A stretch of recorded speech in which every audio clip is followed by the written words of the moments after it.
الحمد لله رب العالمين والصلاة والسلام على أشرف الأنبياء والمرسلين نبينا محمد وعلى آله وصحبه أجمعين. قال الله تعالى: قل تعالوا أتل ما حرم ربكم عليكم ألا تشركوا بالله شيئا وبالوالدين إحسانا ولا تقتلوا أولادكم من إملاق نحن نرزقكم وإياهم ولا تقربوا الفواحش ما ظهر منها وما بطن ولا تقتلوا النفس التي حرم الله إلا بالحق ذلكم وصاكم به لعلكم تعقلون ولا تقربوا مال اليتيم إلا بالتي هي أحسن حتى يبلغ أشده وأوفوا الكيل والميزان بالقسط لا نكلف نفسا إلا وسعها وإذا قلتم فاعدلوا ولو كان ذا قربى وبعهد الله أوفوا ذلكم وصاكم به لعلكم تذكرون وأن هذا صراطي مستقيما فاتبعوه ولا تتبعوا السبل فتفرق بكم عن سبيله ذلكم وصاكم به لعلكم تتقون. আলহামদুলিল্লাহ, মুন্সিরহাট সালাফি ফাউন্ডেশন পাঠাগার কর্তৃক আয়োজিত আজকের এই অনুষ্ঠানে যারা উপস্থিত হয়েছেন সবাই আমার একান্ত আপনজন। বহু দিক থেকে, একদিক থেকে তারা আমার আকীদার ভাই, আরেক দিকে মানহাজের ভাই, আরেক দিক থেকে আমার কাছের মানুষ। আমার বেশিরভাগই আমার আব্বাজানকে চিনেন। পুরো এলাকার মানুষ, বড় বড় আলেমরাও আমার আব্বাজানের ছাত্র ছিলেন। আমার ব্যাপারে এ সমস্ত এলাকায় কিছু মানুষ আছে মিথ্যা ছড়ায়, মিথ্যা কথা দিয়ে বিভিন্নভাবে বিভ্রান্ত করতে চায়।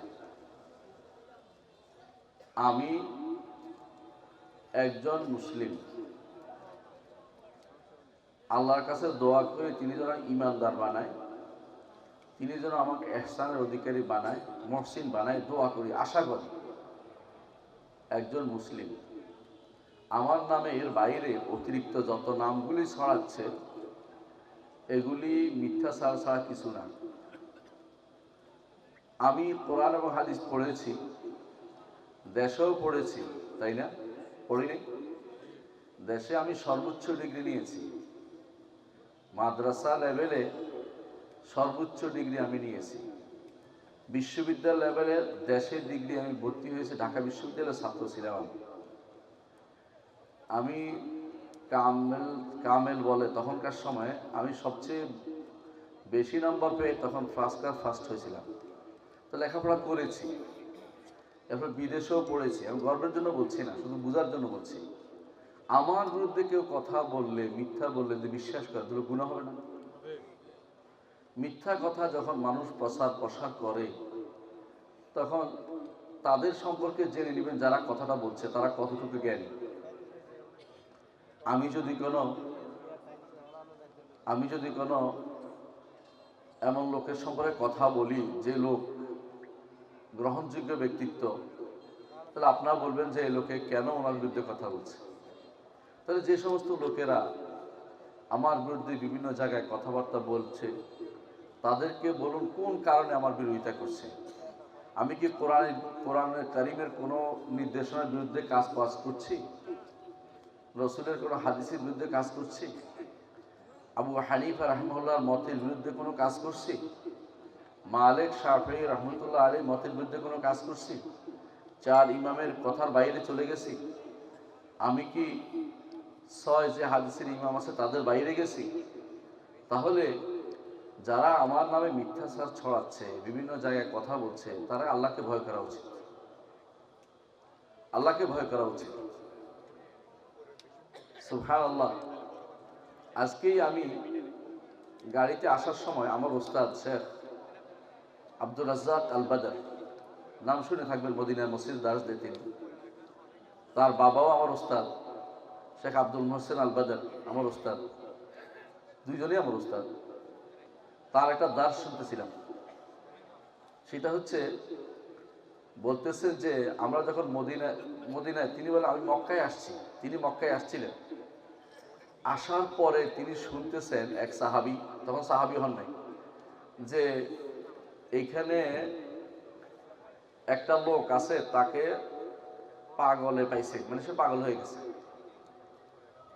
তো তিনি বলেন যে আমি মনে মনে বললাম যে এই লোকটাকে নিয়ে এত কথা হচ্ছে, আমার কাছে কিন্তু পাগল ঝাড়ার কিছু একটা আছে। মানে তখনকার দিনে বোঝা গেল পাগল ঝাড়তো, পাগলটা ফুটু দিত। তো বলে আমি গেলাম, যাই বললাম যে দেখুন, আপনাকে শুনেছি সবাই বলতেছে আপনার লোকেরা, আপনার লোক বুঝছেন তো, মানে 14 গ্রামবাসীরাই বলে, বাইরে কেউ আমার খারাপ বলে না। আল্লাহ রহমতে পৃথিবীর অনেক জায়গায় আমি সেমিনার করি, আর সারা বছরে আমার ওয়াজ থাকে, বিভিন্ন জায়গাতে আলোচনাও থাকে। 14 গ্রামের মানুষ শুধুমাত্র খারাপ বলে, বুঝেন না, এই জন্য বলছি 14 গ্রামের মানুষকে খারাপ বলে, এটা তো বলছি এই জন্য। তো আপনার লোকেরা আমার নবীকে বলতেছে যে আপনার লোকেরা আপনাকে পাগল বলে, আমি কিন্তু পাগল ঝাড়তে পারি। যারা বুঝেন তো, ঝাড় দেয়া, ফু দেয়া। নবী সাল্লাল্লাহু আলাইহি ওয়াসাল্লাম একটা কথা বলেছেন যে শোনো, ইন্নাল হামদালিল্লাহ নাহমাদুহু ওয়া নাস্তাঈনুহু ওয়া নাস্তাগফিরুহু ওয়া নাউযু বিল্লাহি মিন শুরুরি আনফুসিনা ওয়া মিন সাইয়্যাতি আমালিনা মান ইয়াহদিহিল্লাহু ফালা মুদিল্লা লাহু ওয়া মান ইউদ্লিল ফালা হাদিয়া লাহু ওয়া আশহাদু আল লা ইলাহা ইল্লাল্লাহু ওয়াহদাহু লা শারীকা লাহু ওয়া আশহাদু আন্না মুহাম্মাদান আবদুহু ওয়া রাসূলুহু। আমি কিন্তু ওয়াজ করতেছি না, এটা রাসূলের হাদিসটা বর্ণনা করতেছি, আপনি মনে করেন ওয়াজ শুরু করতেছি। এই কথা বলার পরে লোকটা বলল, তিনি যখন ঈমান আনেন নাই, লোকটা বলল যে আবার বলেন তো। রাসূল আবার বললেন এই কথাটা, এটা আপনারা শুনেন তো প্রতিদিন, তাই না? কখন শুনেন? খুতবা শুরু হইলে শুনেন, আলোচনা শুরুতে শুনেন। আমার নবী মক্কায় থাকতে এই কথাটা যখন শুনাইছে, ওই লোকে বলতেছে কোনো পাগলের কথা এটা হইতে পারে না, কোনো গণকের কথা এটা হইতে পারে না, কোনো কবির কথা হইতে পারে না। আপনার হাত বাড়িয়ে দিন, আমি আপনার কথা শুনবো, আপনার উপর ঈমান আনবো। তখন তিনি ঈমান এনেছেন। আমি তো 14 গ্রামবাসীকে এরকম চাই। আমি প্রথমে কোরআন তেলাওয়াত করেছি, কোরআন তেলাওয়াতের ব্যাখ্যা করবো, আপনাকে শুনবেন? শুনবেন ইনশাআল্লাহ। আমি আপনাদেরকে আমার দল নাই, দলের দিকে আহ্বান জানাবো না, আমি আমার আল্লাহর দিকে আহ্বান জানাচ্ছি। আমি হাসরের দিন বলতে পারবো যে 14 গ্রামবাসীকে আমি বলেছি, আমি আমার আল্লাহর দিকে আহ্বান জানাচ্ছি, কোনো পীরের দিকে নয়, কোনো দলের দিকে নয়, কোনো গোষ্ঠীর দিকে নয়, কোনো মতবাদের দিকে আমি ডাকছি না। আমি একমাত্র আল্লাহর দিকে আহ্বান জানাচ্ছি, যে আহ্বান মুহাম্মদুর রাসূলুল্লাহ সাল্লাল্লাহু আলাইহি ওয়াসাল্লাম করেছেন, যে আহ্বানের প্রতি সাড়া দিয়ে সাহাবায়ে কেরাম রাসূলুল্লাহ সাল্লাল্লাহু আলাইহি ওয়াসাল্লাম হাতে হাত রেখে বায়াত করেছিলেন। এই বায়াত এখন আমি নিব না, কারণ আমাদের বায়াতের অধিকার নাই, এটা মুহাম্মদুর রাসূলুল্লাহ সাল্লাল্লাহু আলাইহি ওয়াসাল্লামের জন্য খাস। কিন্তু বিশ্বাস করতে হবে যে কোরআন হক, মুহাম্মদুর রাসূলুল্লাহ সাল্লাল্লাহু আলাইহি ওয়াসাল্লাম হক, নবীরা হক, আর রাসূলের বাণী হক। এর বাইরে তো আমরা কথা বলি না। ক্বাল আল্লাহু ওয়া ক্বাল রাসূল, এর বাইরে যাওয়ার কোনো সুযোগ নাই। মানুষের গল্প, কোথায় কি গরুর ডাক দিছে, গরুর দড়ি ছেড়ে চলে আসছে, কোথাও ব্যাঙ চলে আসছে, কোথাও কোনো ব্যাঙ মাছ চলে আসছে, কোথাও লাফ দিয়া গাছে উঠে গেছে, ওগুলি আমাদের দিনের অংশ না। মুহাম্মদুর রাসূলুল্লাহ সাল্লাল্লাহু আলাইহি ওয়াসাল্লাম তিনি ওয়াজ করতেন না? করতেন। সাহাবায়ে কেরাম কেউ কি ফ্যান্ডেলের উপরে উঠে গেছে, লাফ দিয়ে পড়ছে, ডিগবাজি খাইছে? তাহলে আপনারা কেন এগুলি বিশ্বাস করেন? কি করে এগুলি কি করে আপনারা বলতেছেন এগুলি কারামত বলতেছেন, এগুলি বড় ওলি আল্লাহ বলতেছেন? কেন আপনারা বুঝেন না কেন?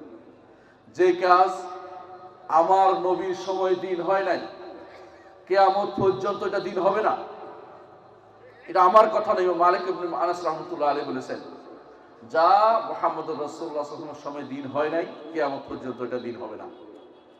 যে সমস্ত কথা আজ বানিয়ে বানিয়ে বললে আপনাদের ভালো লাগে, ওই সমস্ত কথা শুনে আপনাদের এগুলি আমানতের খেয়ানত হবে।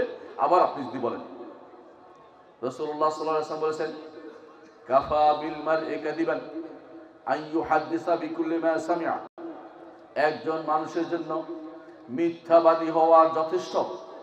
অর্থাৎ মিথ্যাবাদী সে যা শুনে তাই বলা, এটা বাস্তবতা আছে কিনা তা পরীক্ষা না করে বলে বেড়ানো, এটা মিথ্যাবাদী হওয়া যথেষ্ট। আমার নামে যা যা বলেন একজন আরেকজনকে বলবেন, মিথ্যাবাদী হবেন। আর মিথ্যাবাদী হলে আপনি আমাকে ছেড়ে দিবেন, আমি আপনাকে ছেড়ে দিব না।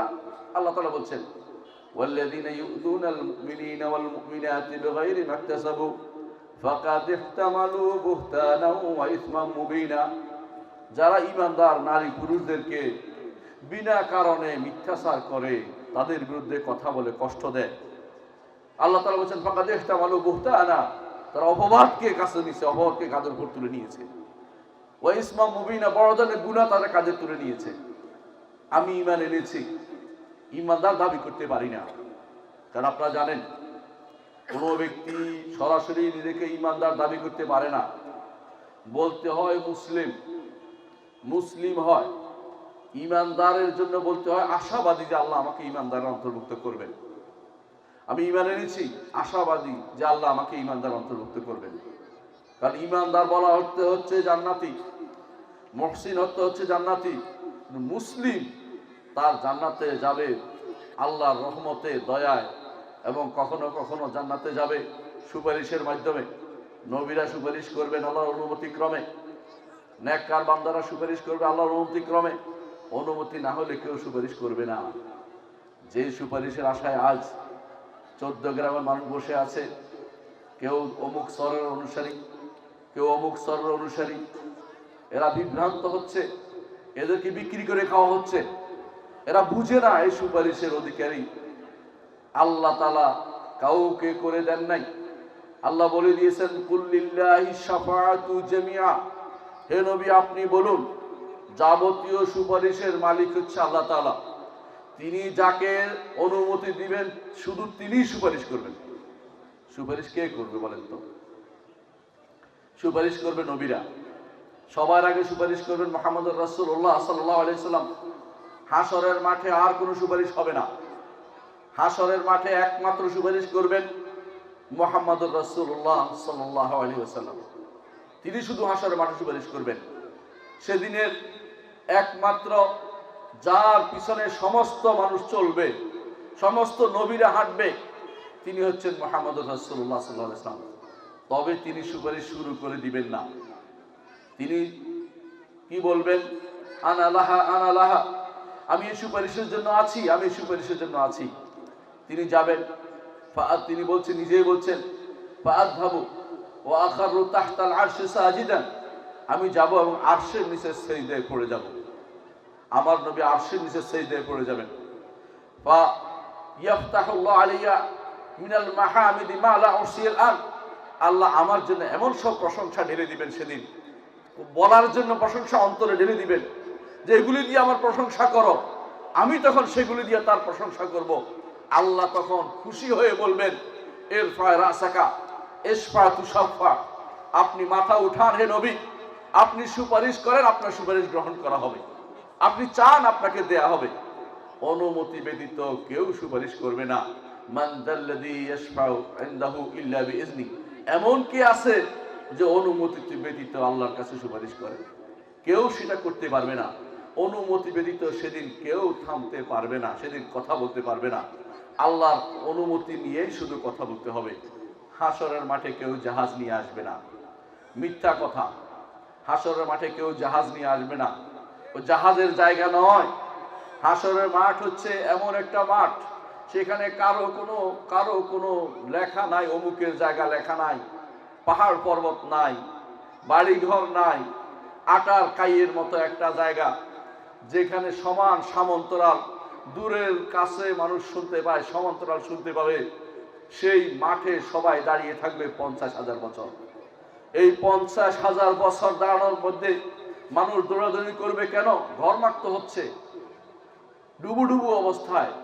কেউ ডুবে যাচ্ছে, কেউ ডুবুডুবু অবস্থায় থাকবে, কারো হাঁটু পরিমাণ, কারো নাক পরিমাণ, কারো কাল পরিমাণ ডুবতেছে উঠতেছে। কেন? কিসের মধ্যে? ঘামের মধ্যে। শুদ্ধ সেদিন মাথার উপর থাকবে। সেদিন একমাত্র এই বিপদ থেকে যিনি আল্লাহর কাছে সুপারিশ করতে পারবেন তিনি হচ্ছেন মুহাম্মদুর রাসূলুল্লাহ সাল্লাল্লাহু আলাইহি ওয়াসাল্লাম। কিন্তু অনুমতি ব্যতীত কেউ সেদিন আল্লাহ রসুল নিজেও অনুমতি পেতে শুরু করবেন না। তিনি সিজদায় পড়ে যাবেন, আল্লাহ বলবেন যে আপনার মাথা উঠান, সুপারিশ করেন, আপনার সুপারিশ গ্রহণ করা হবে। আর কিছু কিছু মানুষ যদি বলে যে হাসরের মাঠে কেউ কাউকে পার করে দিবে, তাহলে দুর্ভাগ্য, আপনি বিশ্বাস করলে আপনি ঈমান হারা হবেন। মিথ্যা বিশ্বাস করছেন আপনি। আপনাকে কেউ বাঁচাতে পারবে না, দুনিয়ার বুকেও কেউ কাউকে বাঁচাতে পারেনি, আখিরাতেও আপনাকে কেউ বাঁচাতে পারবে না আল্লাহ ব্যতীত। আল্লাহ তাআলা কোরআনে কারিমে তার নবীকে বলছেন, ওয়া ইয়ামসাসকাল্লাহু বিদুররিন ফালা কাশিফা লাহু ইল্লা হু।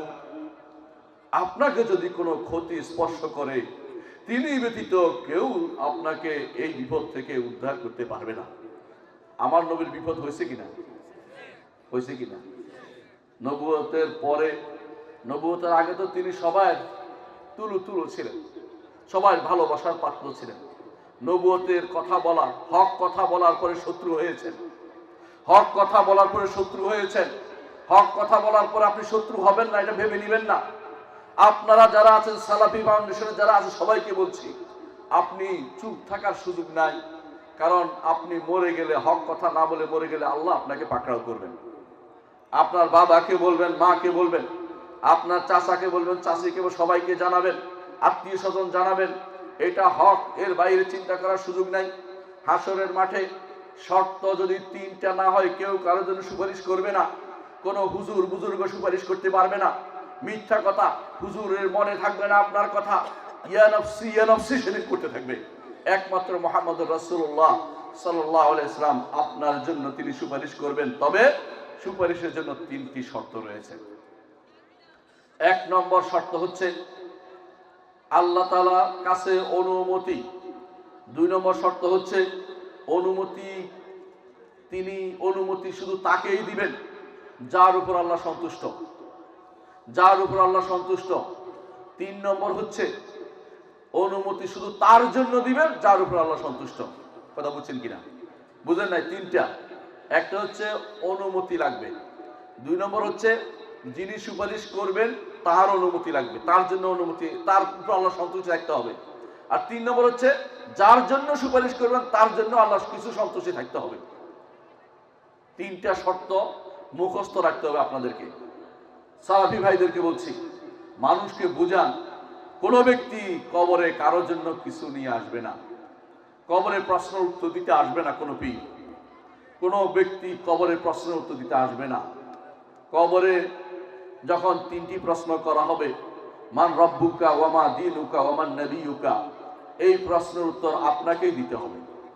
এই প্রশ্ন উত্তর কেউ দিবে না। মৃত্যুর সময় যখন ফেরেশতা রূহ জান কবজ করতে আসবে, তখন পীর আসবে না, কোনো মাজার ওলি আসবে না। আপনার সামনে ফেরেশতারাই আসবে, আপনার ঈমানের উপর নির্ভর করে। তখন আযাবের ফেরেশতা অথবা আল্লাহর নেয়ামতের, আল্লাহর রহমতের ফেরেশতা দুটো একটা আসবে। ঈমানদার হলে রহমতের ফেরেশতা আসবে, আর যদি কোনো কাফের হয়ে থাকেন আপনার জন্য আযাবের ফেরেশতা আসবে। ঠেকানোর কোনো সুযোগ নাই, ঠেকাতে পারবেন না। আমার কথা নয়, মুহাম্মদুর রাসূলুল্লাহ সাল্লাল্লাহু আলাইহি ওয়াসাল্লাম বলেছেন। আপনারা যদি মনে করে থাকেন আমি এটা নিজের থেকে বলছি, তা নয়। এটা বারা ইবনে আযিব রাদিয়াল্লাহু আনহু বর্ণিত হাদিসে এসেছে, যা ইমাম তিরমিজি, নাসাই, ইবনে মাজাহ এবং ইমাম আহমদ ইবনে হাম্বল সহ এক গুচ্ছ আলেম বর্ণনা করেছেন যে হাদিসটির সন্দেহের কোনো অবকাশ নাই। একজন মানুষ যখন মৃত্যুর সময় এসে যায়, তখন তার কাছে যদি ঈমানদার হয়, মালাইকাতুর রাহমা, রহমতের ফেরেশতা তখন আসেন। কি নিয়ে আসেন? জান্নাত থেকে তার জন্য সুগন্ধি নিয়ে আসেন, আর জান্নাত থেকে তার জন্য কাপড় নিয়ে আসেন। কাপড়ের কোন কাপড়? এটা রূহের জন্য কাপড়, আপনার দেহের জন্য নয়। রূহটা তখন তারা কোথায় থাকে? তারা মাদ্দাল বাসান, চোখের দত্ত দেখা যায় অটুক দূরে থাকে, মৃত ব্যক্তির চোখের দূরত্ব অটুক থাকে, বসে থাকে। আর মালাকুল মউত তখন তার ডাকতে থাকেন তাকে। মালাকুল মউত বলবেন, আজরাইল বলবেন না, আজরাইল নামে কোনো ফেরেশতা নাই। মালাকুল মউত তিনি তখন মাথার পাশে তাকে ডাকতে থাকেন, হে রূহ বেরিয়ে আসো। তখন রু সুন্দর করে বেরিয়ে আসে, আর সেই সুগন্ধি কাপড় দিয়ে রুটাকে পেঁচিয়ে তারা তখন সেটাকে নিয়ে আকাশের দিকে উঠতে থাকে। এক আসমান, দ্বিতীয় আসমান, তৃতীয় আসমান, চতুর্থ আসমান, পঞ্চম আসমান, ষষ্ঠ আসমান, সপ্তম আসমান ভেদ করে আল্লাহ তাআলার আরশের কাছে গিয়ে সেটা উপস্থিত হয়। আল্লাহ তাআলা তখন বলেন, সহিহ হাদিসের শব্দ বলছি, আল্লাহ তাআলা তখন বলেন, আদখিলু, আমার এই বান্দাকে ফি ইল্লিয়িন, ইল্লিয়িনে প্রবেশ করাও। আর সেখানে যতটুকু যায় সুগন্ধিতে ভর্তি হয়ে যায়। সবাই বলে কার রু এত সুগন্ধিযুক্ত হলো, কার রু সেটা হলো শুধুমাত্র ঈমান যার আছে শুধুমাত্র তার রু শুধুমাত্র এরকম হয়ে থাকে। আর যদি কাফের হয়, আর যদি কাফের হয়, মুশরিক হয়, মুনাফিক হয়, তার রু হরণ করার জন্য আসে মালাইকাতুল আযাব, আযাবের ফেরেশতা আসে, এবং সেও মাদ্দাল বসার, চোখের দূরত্বে বসে থাকে, চোখের যতটুকু দেখা যায় অতটুকু দূরত্বে বসে থাকে। আর যখন এদেরকে দেখে তখন তার শরীরে, সারা শরীরের আঙ্গুলের মাথা পর্যন্ত, আল্লাহ কোরআনে বলছেন কুল্লা বানান, আঙ্গুলের মাথা পর্যন্ত রু কি করে ছুটে যায়, পালাইতে আরম্ভ করে, ভাগ বায়ু আরম্ভ করে, বের হতে চায় না। কারণ বের হলে তার জন্য আযাব সে বুঝতে পারে, এজন্য বের হতে চায় না। কিন্তু ফেরেশতারা টেনে তাদেরকে বের করে। আল্লাহ কোরআনে কারীম বলেছেন, আল্লাযীনা ইয়াদরিবুনা আল্লাযীনা ইত্তাতাওয়াফাহুল মালাইকাতু ইয়াদরিবুনা উজুহাহুম ওয়া আদবারাহুম, যাদেরকে ফেরেশতারা হত্যা করে, মারে, তাদের পিঠে এবং তাদের পিছনে এবং সামনে চেহারার উপরে আঘাত করে তাদের রূহরণ করে। এরা হচ্ছে কাফেররা। সেই সময় থেকে আপনার জন্য, আর এরপরে যদি কাফের হয়ে মারা যান, সারা জীবনে আর কিছু ভালো অপেক্ষা করবে না, কিছু করে নাই। হাসরের মাঠেও আপনার কষ্ট ছাড়া কিছু উপায় নাই। হাসরের পরে জাহান্নামে যাওয়া ছাড়া কোনো পথ নাই। ঈমান যদি না থাকে, আপনার মূল সম্পদ না থাকে, কিছুই আপনি পাবেন না। এই ঈমান, যে ব্যক্তি ঈমানটা রক্ষা করতে পারেনি, যে ব্যক্তি আশা করে বসে আছে কেউ তাকে উদ্ধার করবে হাসরের মাঠে, সেই ব্যক্তি কাফের হয়ে গেছে। যে ব্যক্তি মনে করবে অমুকের মাজারের ক্ষমতা আছে, সে ব্যক্তি কাফের, সে ব্যক্তি মুশরিক। যে ব্যক্তি মনে করবে অমুক হুজুরে মরা মানুষকে উদ্ধার জীবিত করে দিতে পারে, সে ব্যক্তি কাফের, সে ব্যক্তি মুশরিক, কোনো সন্দেহ নাই। আল্লাহ ছাড়া, আমার নবীর বিপদ যদি কেউ ছাড়াতে না পারে, আপনার বিপদ কিভাবে মানুষ ছাড়াবে? আপনি একটু চিন্তা করে দেখুন। আমার নবীর মতো শ্রেষ্ঠ ব্যক্তি আল্লাহর দুনিয়াতে আর আসেনি এবং আসবে না। তার সম্পর্কে আল্লাহ তাআলা বলছেন কোরআনে কারীমে যে কুল ইন্নী লা আমলিকু লাকুম দাররাও ওয়ালা রাশাদা, হে নবী আপনি বলে দিন, আমি তোমাদের জন্য ভালো কিংবা মন্দ করার ক্ষমতা রাখি না। আমার নবী রাখেন না বলছে আল্লাহ তাআলা, বলতে ঘোষণা করতে বলছে আল্লাহ তাআলা। তার নবীকে বলছেন ঘোষণা করতে, যে আমার নবীকে বলছে ঘোষণা করতে। আল্লাহ তাআলা কি বলছেন? তার নবীকে বলছেন, আমাদের সবাই নবীকে, সবাই প্রিয় মানুষটিকে বলছেন ঘোষণা করতে যে আমি ভালো মন্দের ক্ষমতা রাখি না, উপকার অপকারের ক্ষমতা রাখি না। পীর আপনার উপকার করতে পারবে না। যতদিন 14 গ্রামের মানুষ পীরের আঁচল থেকে বের হইতে না পারছেন, হেদায়েতের পথ দেখতে পাবেন না। যারা পীরের আঁচল নিয়ে বসে আছেন, বিভ্রান্ত হচ্ছেন। আল্লাহ রাসূল সাল্লাল্লাহু আলাইহি ওয়াসাল্লাম বলেছেন, আদ-দুনিয়া মালউনাতুন ওয়া মালউনুন মা ফিহা ইল্লা যিকরুল্লাহি ওয়া মা ওয়ালা। দুনিয়া হচ্ছে অভিশপ্ত, দুনিয়াতে যা আছে তাও অভিশপ্ত, তবে আল্লাহর জিকির এবং তার সাথে সম্পৃক্ত যা আছে তা। আমরা যে এখানে বসেছি এটার নাম হচ্ছে জিকির। জিকিরের নাম ইল্লাল্লাহ ইল্লাল্লাহ বলা নয়, জিকিরের নাম আল্লাহ আল্লাহ বলা নয়। জিকির হচ্ছে লা ইলাহা ইল্লাল্লাহ, জিকির হচ্ছে সুবহানাল্লাহ, জিকির হচ্ছে আলহামদুলিল্লাহ, জিকির হচ্ছে আল্লাহু আকবার, জিকির হচ্ছে লা হাওলা ওয়ালা কুওয়াতা ইল্লা বিল্লাহ, জিকির হচ্ছে লা ইলাহা ইল্লা আনতা সুবহানাকা ইন্নী কুনতু মিনাজ জালিমিন, জিকির হচ্ছে রাসূলুল্লাহ সাল্লাল্লাহু আলাইহি ওয়াসাল্লামের দরুদ পাঠ করা, জিকির হচ্ছে ইস্তিগফার করা। এই 7-8টি জিনিস, আরেকটি জিকির আছে অতিরিক্ত, ইয়া যাল জালাল ওয়াল ইকরাম। এগুলি যদি আপনি নিজের জীবনে সারা জীবন বলতে পারেন সুন্দর করে, আপনি হবেন উত্তম জিকিরকারী। আপনার থেকে উত্তম জিকিরকারী আর কোনো ব্যক্তি নয়। জিকির কোনো পীরের দরবার থেকে নিতে হয় না। জিকির নিতে হবে কোরআন এবং সহিহ হাদিস থেকে। জিকির নিজে বানাইতে পারবেন না। আমার নবী যেটা জিকির করতে বলছেন সেটা করবেন, আমার নবী বলেন নাই সেটা করবেন না। যত বড় আপনাকে জিকিরের নাম দেখ না কেন, কাদেরিয়া তরিকা, চিশতিয়া তরিকা, মুজাদ্দিদিয়া তরিকা, এই তরিকা আমার নবীর দেয়া নয়। আবু হানিফা রহমতুল্লাহ আলাইহি এইসব তরিকায় ছিলেন না।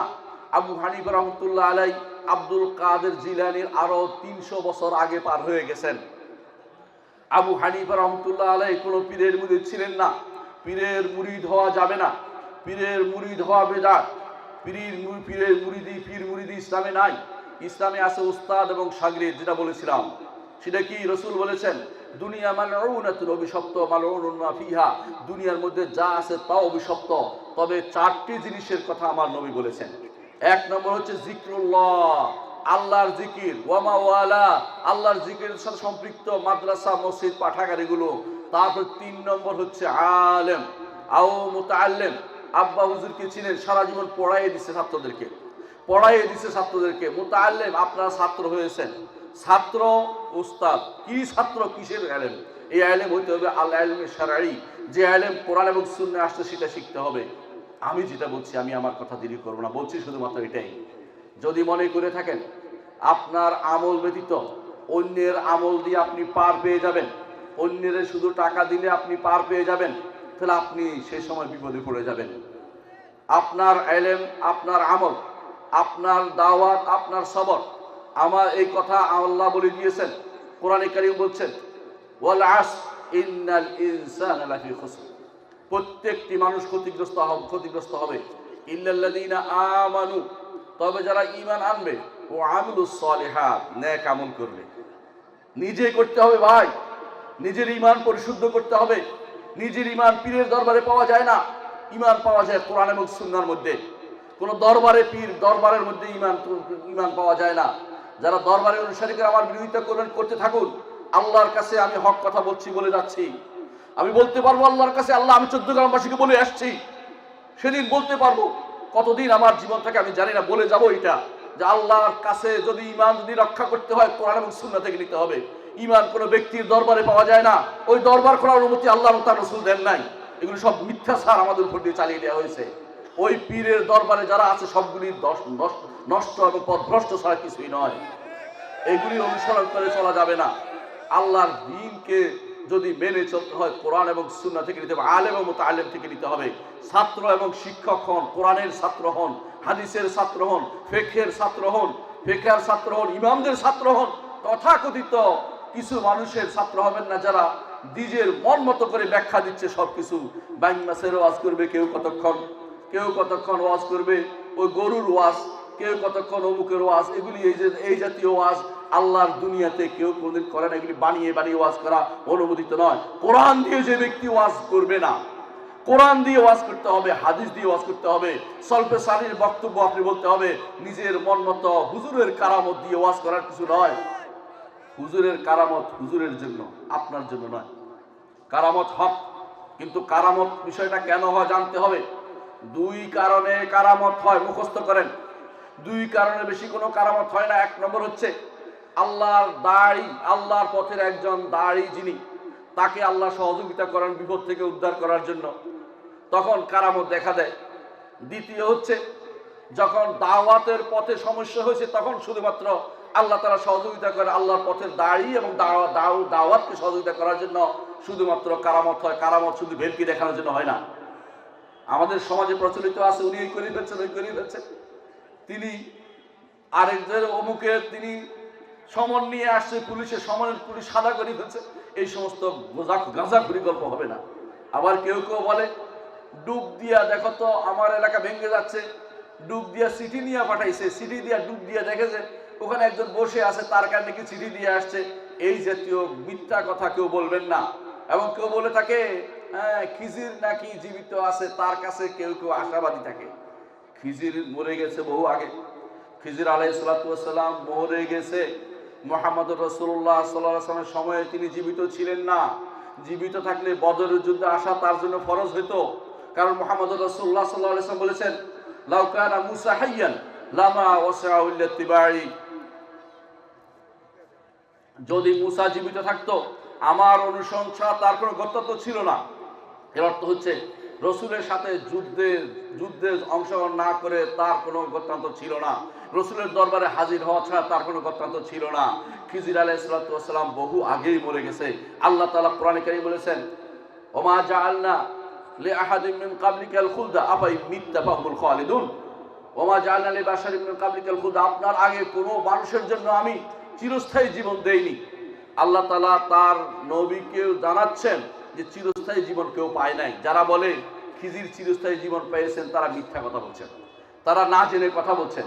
খিজির আলাইহিস সালাতু ওয়াস সালাম জীবিত নেই। যারা খিজিরের নাম করে আপনাকে বিভ্রান্ত করছে, খিজিরের কাছে চিঠি পৌঁছায়, খিজির এসে তাকে কথা শোনায় এবং মনে করে যে খিজির আল্লাহর শরীয়ত না মেনে চলতে পারবে, তারা সম্পূর্ণ মিথ্যার উপর বেশাতি করে যাচ্ছে। তাদের সম্পর্কে আপনার সাবধান হওয়া উচিত। ঈমানদার কেন ধোঁকা খায় জানেন? ঈমানদার মনে করে যে এরা তো বিশাল দরবার অধিকারী, তারা যদি কোনো একবার তাকায় আল্লাহ খুশি হয়ে যাবে, এরকম না। কিন্তু আল্লাহ আপনাকে ডাকতে বলছে, উদরুনি আস্তাজিব লাকুম, আমাকে ডাকো আমি তোমার ডাকে সাড়া দেব। আল্লাহ বলে নাই দুনিয়া ঘুরে আসতে বলে নাই, সরাসরি রাতের বেলা ডাকেন, আল্লাহ তাআলা আপনার ডাকে সাড়া দিবে। এটা শিখুন। কোন এই জাতীয় মাধ্যম যেটাকে বলে, এই মাধ্যমের কথাটা আপনি শুনে রাখুন। মাধ্যম বলতে যেটা বোঝায়, শরীয়তে মাধ্যম কখন নেওয়া যায় এটা বুঝেন। শরীয়তে মাধ্যম হচ্ছে এটা, এলেম অর্জনের মাধ্যম দরকার, আলেমের কাছ থেকে শিখেছেন, দিন শিখা দরকার, মুহাম্মদুর রাসূলুল্লাহ সাল্লাল্লাহু আলাইহি ওয়াসাল্লামের কাছ থেকে শিখছেন, কোরআন এবং সুন্নাহর মাধ্যমে শিখছেন, এইটা হচ্ছে মাধ্যম। এই মাধ্যম গ্রহণযোগ্য। আর তিনটা মাধ্যম আছে, দেয়া জায়েজ আছে। আল্লাহর নাম এবং গুণের ওসিলা দিয়ে দোয়া করবেন। মুহাম্মদুর রাসূলুল্লাহ সাল্লাল্লাহু আলাইহি ওয়াসাল্লাম দোয়া করতেন এইভাবে, আল্লাহুম্মা ইন্নী আবদুকা ওয়া ইবনু আবদিকা ওয়া ইবনু আমাতিকা নাসিয়াতি বিয়াদিকা মাদুন ফিহা হুকমুকা আদলুন ফিহা কাদাউকা আসআলুকা বিকুল্লি ইসমিন হুয়া লাকা সাম্মাইতা বিহি নাফসাকা আও আনজালতাহু ফি কিতাবিকা আও আল্লামতাহু আহাদান মিন খালকিকা আও ইসতা'থারতা বিহি ইলমিল গায়বি ইনদাকা আন তাজআলাল কুরআনা রাবি'a কলবি জালা হুজনি নূরা সাদরি যাহাবা হাম্মি ওয়া গাম্মি। রাসূলুল্লাহ এইভাবে দোয়া করতেন। এরা তো আল্লাহর নাম ও গুণের ওসিলা দিয়ে দোয়া করেন। প্রতিটি নাম জানুন, গুণ জানুন, তাওহীদ প্রতিষ্ঠা করুন। তাহলে অবশ্যই আল্লাহ তাআলার নাম এবং গুণ জানলে এগুলি দিয়ে আপনি আল্লাহর কাছে চাইবেন, আল্লাহ আপনি রহমান আমাকে দয়া করুন, আপনি গফফার আমাকে ক্ষমা করুন। এভাবে আল্লাহর কাছে দোয়া করুন, আল্লাহ এটা কবুল করবেন। এই একটা পদ্ধতি হচ্ছে মাধ্যম, অর্থাৎ নাম এবং গুণের মাধ্যম দিয়ে দোয়া করবেন। দ্বিতীয় মাধ্যম হচ্ছে আপনি একটা নেক কাজ করেছেন, এর ওসিলা দিয়ে দোয়া করুন। আপনার সেই ঘটনা মনে পড়ে কিনা? মুহাম্মদুর রাসূলুল্লাহ সাল্লাল্লাহু আলাইহি ওয়াসাল্লাম বলেছেন, 3 ব্যক্তি রাস্তা দিয়ে রওনা হয়েছিল। তখন তারা হঠাৎ করে দেখছে ঝড় বৃষ্টি আরম্ভ হয়েছে, তারা গর্তের ভিতরে ঢুকে পড়েছে। এমন সময় উপর থেকে পাথর এসে গর্তের মুখ বন্ধ করে দিয়েছে। তখন প্রত্যেকে তার নেক আমলের ওসিলা দিয়ে দোয়া করেছে। আল্লাহ তাআলা সেই দোয়া কবুল করে তাদেরকে বের হওয়ার সুযোগ করে দিয়েছেন। 3 নম্বর হচ্ছে একজন ঈমানদার নেককার বান্দার সাথে দোয়া করছে, আপনিও তার দোয়ায় শরীক হবেন। এটুকু উপস্থিত জীবিত সক্ষম ব্যক্তির কাছে আপনি একাত্রিত হয়ে বললেন, হুজুর আপনি দোয়া করেন আমার সাথে, আমিও দোয়া করছি। এইটা হচ্ছে 3টা মাধ্যমের বাইরে আর কোনো মাধ্যম আল্লাহর দুনিয়াতে আসে নাই। এই বাকিগুলি হচ্ছে মিথ্যা মাধ্যম। কোনো ব্যক্তির ওসিলা দিয়ে ইসলামে জায়েজ নাই। কারণ আপনি যদি বলেন অমুক হুজুরের কারণে আল্লাহ আমারে ভালো করে দেন, এটা কেন করবে আল্লাহ তাআলা বলেন? কেন করবেন? আপনি বলবেন আল্লাহ আমি অমুককে ভালোবাসি, আরো ভালোবাসা একটা আমল, নেক আমল, এই জন্য আমি আপনার কাছে আসছি, এটা ঠিক আছে।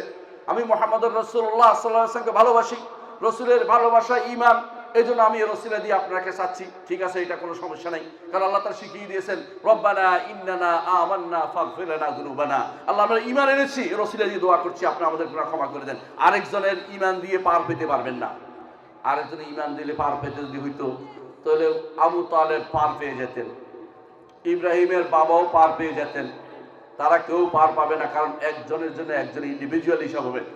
হাসরের মাঠে আল্লাহ তাআলা বলছেন, ওয়া কুল্লুহুম আতিহি ইয়াউমাল কিয়ামাতি ফারদা, প্রত্যেকে হাসরের মাঠে একে একে আসবে, সেখানে কেউ কারো কথা স্মরণ করবে না। আপনি আজ মনে করছেন সন্তানের জন্য অনেক কিছু রেখে যাচ্ছেন, এই সন্তান আমার জন্য হাসরের মাঠে এই করবে সেই করবে, কিছু করবে না। আল্লাহ বলে দিয়েছেন, ইয়াউমা ইয়াফিরুল মারউ মিন আখিহি ওয়া উম্মিহি ওয়া আবিহি ওয়া সাহিবাতিহি ওয়া বানি, প্রত্যেকে পালাবে, স্ত্রীও পালাবে। যার জন্য দুনিয়ার এত পয়সা খরচ করছেন, এত কিছু করছেন, হারাম খাচ্ছেন, সুদ খাচ্ছেন, ঘুষ খাচ্ছেন, সেই সন্তান আপনার পাশে দাঁড়াবে না, আপনার স্ত্রী আপনার পাশে দাঁড়াবে না, আপনার সেদিন কেউ আপনার পাশে দাঁড়াবে না। লিকুল্লি ইমরিইম মিনহুম ইয়াউমাইযিন শা'নুন ইউগনি, প্রত্যেকের সেদিন এমন অবস্থা হবে, সে বলবে আমি নিজেকে নিয়ে ব্যস্ত, আমাকে ডিস্টার্ব করতে এসো না, আমি এখন ভয়ে আছি, আমার কি হয় আমি জানি না, আমার কাছে তো কেউ আসতে পারবে না। সেদিন আপনি পালাবেন, হাসরের মাঠ কি ছোটখাটো জিনিস? হাসরের মাঠ কত বড় আপনি জানেন? হাসরের মাঠ হচ্ছে এই পৃথিবীটা পুরোটা ধ্বংস হয়ে যাবে, আল্লাহ তাআলা নতুন একটা পৃথিবী তৈরি করবেন, বিশাল এক পৃথিবী, যেই পৃথিবীতে কারো উপরে কোনো জুলুম হয় নাই, যেই পৃথিবীতে কারো কোনো সাইন নাই, যেই পৃথিবীতে কোনো পাহাড় পর্বত নাই, সেই বিশাল পাহাড়, এটার ভিতরে আপনি আপনার ছেলেকে কোথায় খুঁজে পাবেন বলেন তো? আপনার পীরকে কোথায় খুঁজে পাবেন? আপনার অলিরে কোথায় খুঁজে পাবেন? কেউ কারোর জন্য কিছু করবে না। আব্দুল কাদের জিলানী রহমতুল্লাহ আলাইহি ইমাম, তিনি আপনার জন্য কিছু করবেন না। আপনি ভুল আশায় বসে আছেন। তেমনি ভাবে খাজা মঈনুদ্দিন চিশতি সঞ্জারি রহমতুল্লাহ আলাইহি আপনার জন্য কিছু করবেন না। আপনার জন্য হাসরের মাঠে কিছু করবেন না। আপনি আশা করে বসে আছেন, করবেন না। এই আশাটাই হচ্ছে আপনার শিরকি আশা। কারো কাছে আশা করবেন না। ইজা সাআলতা ফাসআলিল্লাহ, যখন চাইবেন একমাত্র আল্লাহর কাছে চাইবেন। ওইজা ইসতাআনতা ফাসতাইন বিল্লাহ, আমার নবী আপনাকে শিখিয়ে দিয়েছেন, যখন আপনি সাহায্য চাইবেন আল্লাহর সাহায্য চাইবেন। হাসরের মাঠে কোনো পীর দীর কিচ্ছু আসবে না, কোনো ওলি আল্লাহ আসবে না। সাহাবায়ে কেরাম সমস্ত পীরের চেয়ে বড় কিনা? কোনো সাহাবী আপনার জন্য আসবে না, কোনো সাহাবীও আসবে না। যদি আপনি ঈমান নিয়ে যেতে পারেন, বিপদে পড়ে গেছেন, তখন আপনার জন্য ওই সাহাবী পার হওয়ার পরে, ওই ব্যক্তি পার হওয়ার পরে, পার হওয়া বুঝছেন কিনা? পার হওয়া বুঝেন নাই? হাসরের মাঠ থেকে ফুলসেরাত দিয়ে পার হইতে জান্নাতে যেতে হবে। হাসরের মাঠের পরে ফুলসেরাত। ফুলসেরাত মানে হচ্ছে জাহান্নামের উপরে বিশাল এক ফুল। কতটুকু লম্বা বলতে পারবেন? এখান থেকে কক্সবাজার, কয়েক লক্ষ কোটি কক্সবাজার। এইটা পার হইতে পারলে, যারা পার হয়েছে তারাই শুধুমাত্র তখন সুপারিশ করবে। হাসরের মাঠে কেউ আর সুপারিশ করবে না। আমার নবী হাসরের মাঠে শুধু সুপারিশ করবেন, শুধু বিচার শুরু হওয়ার জন্য সুপারিশ করবেন, কারো ক্ষমা মাপ পেয়ার জন্য সুপারিশ করবেন না। যখন পার হয়ে যাবে সবাই, তখন যারা আটকে পড়েছে, নিচে খাদে পড়ে গেছে, জাহান্নামে পড়ে গেছে, তাদের জন্য সুপারিশ করবে। আমার সাথে নামাজ পড়তো, আমার সাথে সালাত আদায় করতো, আমার সাথে সদকা করতো, আমার সাথে দাওয়াত দিত, আল্লাহর কাছে ইন্ডিভিজুয়ালি অমুকের জন্য আল্লাহ আমি সুপারিশ করতে চাই। আল্লাহ তাআলা অনুমতি দিবেন, তারপরে সুপারিশ করবেন। প্রত্যেকবারে সিজদায় পড়বেন আমার নবী। সহিহ মুসলিমের হাদিস দেখুন দয়া করে, আমি কোনো একটা কথা বানিয়ে বলছি না। প্রত্যেকবারে সিজদা করে দোয়া চাইবেন, নবীর কাছে চাইবেন, আল্লাহর কাছে আস্তাগফিরুল্লাহ, আল্লাহর কাছে চাইবেন। আল্লাহ তাআলা তখন তাকে অনুমতি দিবেন, তারপর সুপারিশ করতে যেতে পারবে। যখন যে পার হবে সে পারবে। হাসরের মাঠে বাপ ছেলে কারোর জন্য কেউ সুপারিশ করবে না। কোনো পীর তো দূরের কথা, পীর আপনার কথা মোটেই স্মরণ করবে না। আপনি আমাকে আজ টাকা দিয়ে ভরিয়ে দিল, আমার কাছে পকেট পুরিয়ে দিল, সেদিন আপনার কোনো কাজ আমি করতে পারবো না। কারণ মুহাম্মদুর রাসূলুল্লাহ সাল্লাল্লাহু আলাইহি ওয়াসাল্লাম তিনি স্পষ্ট ঘোষণা করেছেন, হে ফাতেমা বিনতে মুহাম্মদ, আমি হাসরের দিন তোমার কোনো উপকার করতে পারবো না। হে সফিয়া বিনতে আব্দুল মুত্তালিব, হে আমার ফুফি, আমি তোমার উপকার করতে পারবো না। তুমি জাহান্নাম থেকে নিজেকে বাঁচিয়ে নাও। প্রত্যেকেই ইন্ডিভিজুয়াল হিসাব হবে। ওই আপনি মনে করছেন গোষ্ঠীভুক্ত হয়ে পার হবেন, তা কিন্তু না। গোষ্ঠীভুক্ত হয়ে পার হইতে পারবেন না। আল্লাহ প্রত্যেকের হিসাব আলাদা নেবেন। মা মিনকুম মিন আহাদিন ইল্লা ওয়া সায়ুকাল্লিমুহু রাব্বুহু লাইসা বাইনাহু ওয়া বাইনাহু তুরজুমান। আমার নবী বলছেন, তোমাদের প্রত্যেকের সাথে রবে কথা বলবেন, কোনো অনুবাদক লাগবে না। আপনি হয়তো মনে করতে পারেন যে অনুবাদক দিয়ে অনুবাদ করেন না, আল্লাহ তাআলা আপনার ভাষা বুঝেন, একই সাথে সবার সাথে তিনি কথা বলবেন। সুবহানাল্লাহ। দুনিয়ার বুকে আমরা কি করি? ওই বেটা থাম, একটু কথা বলেন একজনের সাথে, একজনকে থামিয়ে দিয়ে একজনের সাথে কথা বলেন না। আমার রব্বুল আলামিন হাসরের মাঠে প্রত্যেকের সাথে একান্তে কথা বলবেন। আর ঈমানদার, যিনি ঈমানের উপর পার হয়ে গেছে কিন্তু একটু গুনাহটা খাতা আছে, তাকে একান্তে ডেকে বলুন। কাউকে বলে নাই এই গুনাহ, নিজের গুনার কথা কাউকে বলে নাই, পীরকেও বলে নাই, কোনো কাউকে বলে নাই, ওলি আল্লাহ নামদারের লোকদের কাছে বলে নাই, আল্লাহর কাছে শুধু কেঁদেছে।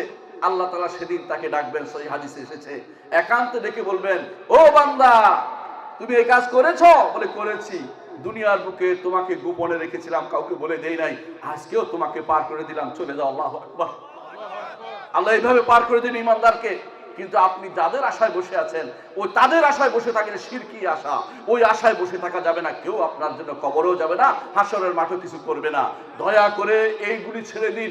এইগুলি যাদের মধ্যে আছে, আমি 14 গ্রামবাসীর জন্য বলবো, আপনাদের মধ্যে এই জিনিসটা সবচেয়ে ভয়াবহ রূপ আছে। আমি জানি অনেকেই আশা করে বসে আছেন, অমুক হুজুরের পিছনে হেঁটেছি, হুজুর যদি দয়া করে দেয় তো বিশাল কিছু। নাউজুবিল্লাহ, হুজুর নিজের খবর নাই, নিজে পার হইতে পারবে না যদি আল্লাহর রহমত না হয়। কোন ব্যক্তি আল্লাহর রহমত ছাড়া সেদিন পার হইতে পারবে না। জান্নাতে যেতে হলে একমাত্র আল্লাহর রহমত ছাড়া কেউ পার হইতে পারবে না। কেউ হাসরের মাঠে কিছু নিয়ে আসবে না, মুরিদ হলে কিছু আপনার উপকার করতে পারবে না। আপনার জন্য দরকার হচ্ছে আলেমদের কথা শোনা, আলেম যিনি আছেন তার কথা শোনা। আব্বা হুজুরের কথা আপনারা শুনেছেন, এই জন্য অনেক কিছু জেনেছেন। এরকম যারা আলেমে দ্বীন আছে তাদের কথা শুনবেন। হুজুর মুরিদের মুরিদের সিস্টেম ইসলামে কোনো ছিল না, থাকবেও না। যারা এই জাতীয় কথা বলে আপনাকে মিথ্যা দিয়ে আপনাকে বিভ্রান্ত করছে, আপনাকে ধোঁকা দিচ্ছে, আপনি ধোঁকাগ্রস্ত হবেন না। এগুলি সব শয়তানের কাজ, আর কিছুই না। পীর মুরিদি শয়তানের ছাড়া কোনো কাজ কোনো ছিল না, পীর মুরিদি শয়তানের আঁকড়া ছাড়া কিছু ছিল না। দয়া করে এই সমস্ত কাজে কোনোদিন নিজেকে জড়াবেন না, শিখে নেন। আপনাকে কতদিন আর ধোঁকা খাবেন, আপনাকে ধোঁকা দেওয়া হচ্ছে, এরা আপনার কিছু করতে পারবে না। এই কথা আপনার মনে রাখতে হবে সব সময়। আল্লাহ তাআলা কোরআনে কারীম বলছেন, আমি যে আয়াতগুলি পড়ছি এগুলি ব্যাখ্যা করে চলে যাবো ইনশাআল্লাহ। আল্লাহ তাআলা কি বলছেন কোরআনে কারীম শুনেন, আমি এগুলো অর্থ বলি আপনারা শুনেন। আল্লাহ তাআলা কি বলছেন, কুল, হে নবী বলে দিন, তাআলাউ আতলু মা হাররামা রাব্বুকুম আলাইকুম, আসো আসো তোমাদেরকে তেলাওয়াত করে শোনাবো। আমার নবীকে আল্লাহ বলছেন কুল, বলে দিন, নবী যেন তেলাওয়াত করে শোনায়, নবী যেন তেলাওয়াত করে শোনায়। কি শোনাবে? আল্লাহ তুশরিকু মা হাররামা আলাইকুম রাব্বুকুম, যা আল্লাহ তাআলা আমাদের উপর হারাম করে দিয়েছেন।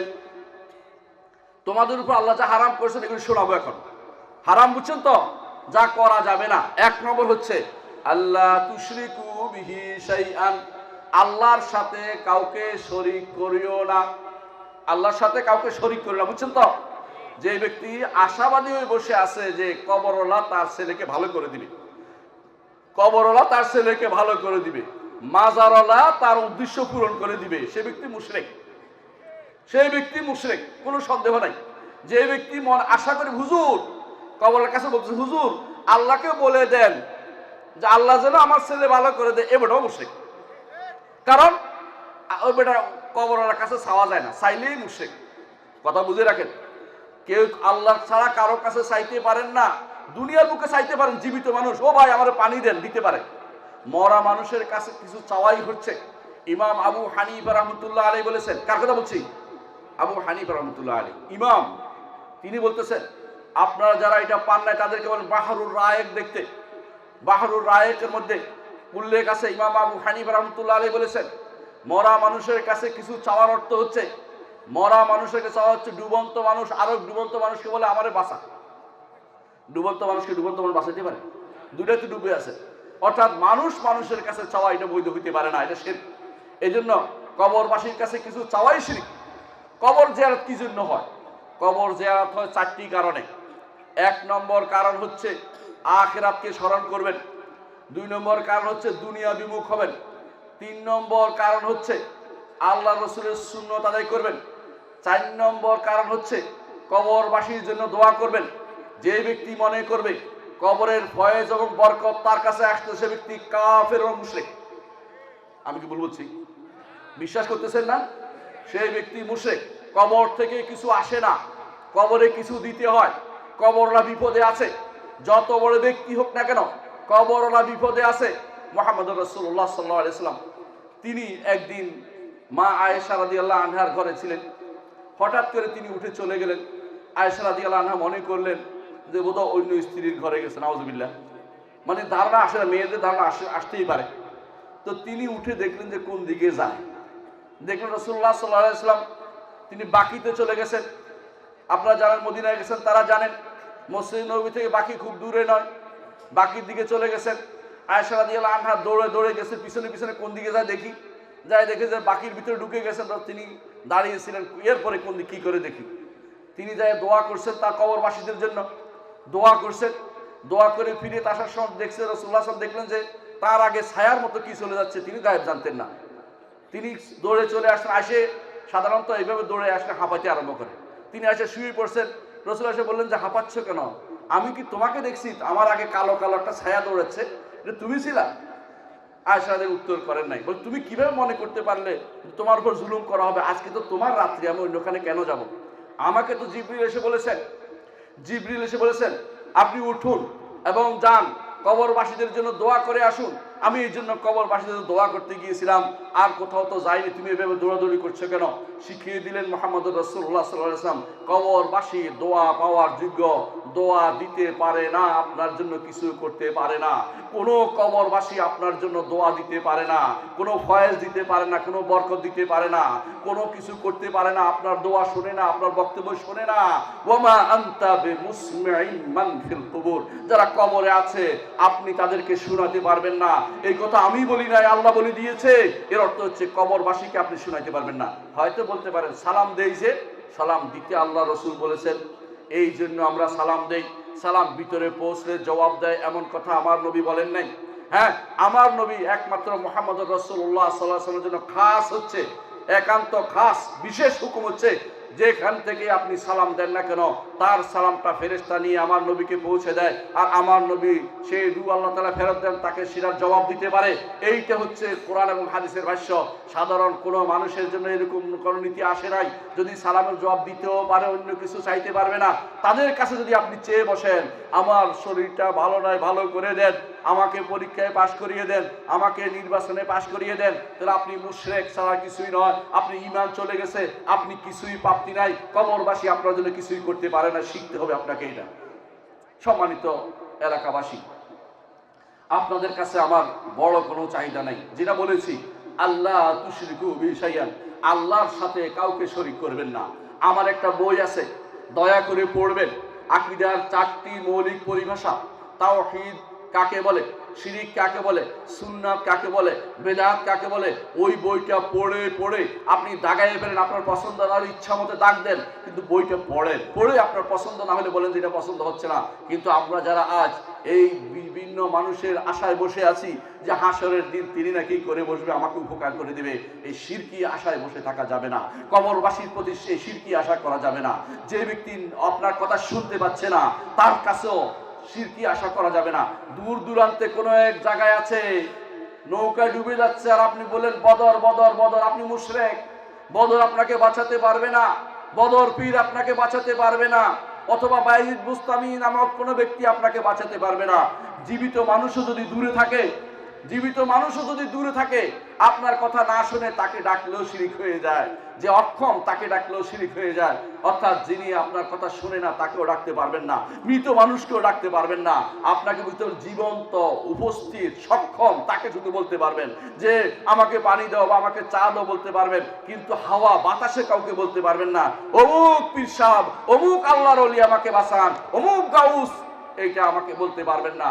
গাউস শব্দের অর্থ হচ্ছে মহা উদ্ধারকারী। দুনিয়ার মানুষকে কে উদ্ধার করে বলেন তো? আর যদি আপনি মনে করেন যে আরেকজন গাউস আছে, আপনি মুশরিক, কাট্টা মুশরিক। কোন গাউস শব্দ কোরআনেও আসে না, হাদিসেও আসে নাই। এরপর যদি মনে করেন গাউস আজম নামে কোনো ব্যক্তি আছে, তো আপনার ঈমান মোটেই নেই। বুঝেন কিনা? আপনি কত রকম গাউস আজম মানে মহা উদ্ধারকারী। হ্যাঁ, আপনাকে উদ্ধার করার মালিক হচ্ছে একমাত্র আল্লাহ তাআলা। হ্যাঁ, জীবিত মানুষ যারা আছে তারা আপনাকে খাদে পড়লে উঠাইতে পারে, কোনো সন্দেহ নাই, কিন্তু মরা মানুষ আপনাকে উদ্ধার করবে আশায় বসে থাকলে আপনি মুশরিক, আপনার ঈমান চলে গেছে। যেটা বলছে যে আল্লাহ তাআলা বলছেন, 1 নম্বর কথা কি, আল্লাহ তুশরিকু বিহি শাইআন, আল্লাহর সাথে কাউকে শরীক করা যাবে না। 2 নম্বর হচ্ছে ওয়াবিল ওয়ালিদাইনি ইহসানা, পিতা মাতার প্রতি সর্বোচ্চ সুন্দর ব্যবহার করতে হবে। এমনকি যদি কাফের হয় তাদের সাথে সুন্দর ব্যবহার করতে হবে, মুশরিক হলেও তাদের সাথে সুন্দর ব্যবহার করতে হবে। পিতা মাতার প্রতি সর্বোচ্চ সুন্দর ব্যবহার করে যেতে হবে। ওয়ালা তাকতুলু আওলাদাকুম মিন ইমলাক, কোন সন্তানকে খাবার দিতে পারবো না বলে হত্যা করো না। যারা আজ সন্তান আসার পথ বন্ধ করে রাখছে, বিভিন্ন উপায় আবিষ্কার করেছে, এরা কিন্তু ভয়াবহ গুনার মধ্যে লিপ্ত রয়েছে। কবিরা গুনাহ। কেন কবিরা গুনাহ? আমাদের পূর্বপুরুষরা যদি কোনো, এখন যত বরকত হয় জমিনের মধ্যে এত বরকত পায় নাই। সারা বছরে দান হইতে অল্প একটু, এটা নিয়ে কোনো রকমে চলতো। তারপরে সন্তান সন্ততি বেশি ছিল। সন্তান সন্ততি বেশি থাকলে লাভ হচ্ছে এটা, যে এই সন্তান কোন সন্তান আপনাদের উপকারী হবে আপনি বলতে পারবেন না। সন্তান শত বেশি হওয়া দরকার। এটার মত যারা বন্ধ করছে, আল্লাহর কোরআন বিরোধী কাজ তারা করছে। যারা বলবে ছেলে হোক মেয়ে হোক দুটি সন্তানই যথেষ্ট, কোরআন বিরোধী কথা বলছে। একটি হলেই কম নয়, এটার মিথ্যা কথা বলছে। আল্লাহ দেয়া সন্তান নেওয়ার চেষ্টা করুন। ইউরোপ আমেরিকাতে সন্তান হলে টাকা দেয়, আর আপনাকে তারা সন্তান বন্ধ করার জন্য টাকা দিচ্ছে। আপনি কি বুঝতে পারেন না? মুসলিমদের সংখ্যা গরিষ্ঠতা যেন না হয়, তারা আপনার বিরুদ্ধে, মুসলিমদের বিরুদ্ধে ষড়যন্ত্র লিপ্ত করার জন্য এগুলি আবিষ্কার করেছে। তথাকথিত ব্রাকের যে সমস্ত লোকগুলি আছে, ওদেরকে জেনে রাখা উচিত। নাইট উপাধি পাওয়ার জন্য রানীর সামনে হাঁটু গেড়ে বসেছিল যে ব্যক্তি, সেই ব্যক্তি মুসলিমদের কাতারের মানুষ নয়। আমি কারো নাম ধরে বলি না, বুঝার চেষ্টা করুন যে এরা কেন। কারণ তারা জন্মহার কমানোর জন্য বিভিন্ন পয়তারা করেছে। তারা মুসলিমদের জন্মহার ছিল 11%, কমিয়ে সেটাকে 4% করেছে। এত বড় জঘন্যতম অপরাধ তারা করেছে মুসলিমদের সংখ্যা কমানোর জন্য। অথচ আল্লাহ বলছে ওয়ালা তাকতুলু আওলাদাকুম মিন ইমলাকিন, কোনো খেতে দিতে পারবো না বলে সন্তানদের হত্যা করো না। নাহনু নারযুকুকুম ওয়া ইয়্যাহুম, আমরা তাদেরকে রিজিক দেই, তোমাদেরকে রিজিক দেই। অন্য আয়াতে বলছেন তোমাদেরকে রিজিক দেই, তাদেরকে রিজিক দেই। আরেক আয়াতে বলছেন তাদেরকে রিজিক দেই, তোমাদেরকে রিজিক দেই। অর্থাৎ সবার রিজিক কার কাছে? আল্লাহর কাছে। ওমা মিন দাব্বাতিন ফিল আরদি ইল্লা আলাল্লাহি রিজকুহা, জমিনের বুকে রিজিক আপনি দেন মনে করলে আপনিও তো মুশরিক হয়ে যাবেন। আপনার মাধ্যমে আল্লাহ রিজিকের ব্যবস্থা করেন, আপনার দ্বারা আল্লাহ রিজিকের ব্যবস্থা করেন। অনেক প্রাণী আছে কোনো মাধ্যম ছাড়াই রিজিক পাচ্ছে। সমুদ্রে যে সমস্ত প্রাণী আছে, এক একটা প্রাণী, এক একটা তিমি যেই খাবার খায়, বড় খাবার খায় না, ছোট মাছ খায়, 7 টন 8 টন এক একটা জিনিস প্রতিদিন খায়। এই খাবারের জোগাড়ের ব্যবস্থা আমার আল্লাহ তাআলা করে দেন। আর আপনি মনে করছেন যে আপনি রিজিকের ব্যবস্থা করবেন। এগুলি হচ্ছে ভয়াবহ ভণ্ডামি, ভয়াবহ মিথ্যাচার, ভয়াবহ পথভ্রষ্টতা, কিছুই নয়। আল্লাহর নির্দেশের বিরুদ্ধে সরাসরি নামা, অথচ কথা বলার কেউ নেই।